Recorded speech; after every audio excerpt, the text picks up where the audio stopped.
Почитувани, кадровските промени доцнат во СДС затоа што никој не сака да биде дел од губитничкиот тим на Филипче. Ароганцијата, предавствата и лошите политики кои ги водеше Филипче, заедно со неговите претходници Ковачевски и Заев, им се удрија од глава.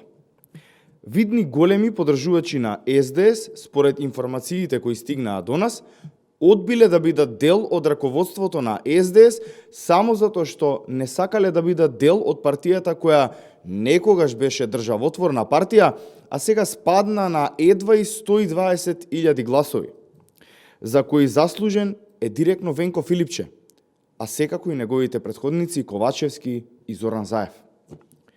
Дел од овие луѓе со кои Филипче се има видено изминатиот период, не сакале да бидат дел од раководството на СДС само затоа што не го гледаат Филипче како нивен предводник во СДС.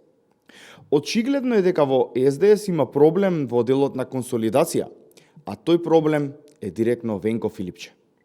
Единствено решение и излез од ситуацијата во која се наоѓа СДС е Филипче да си поднесе оставка, а СДС да почне со внатрешни реформи. Ви благодарам.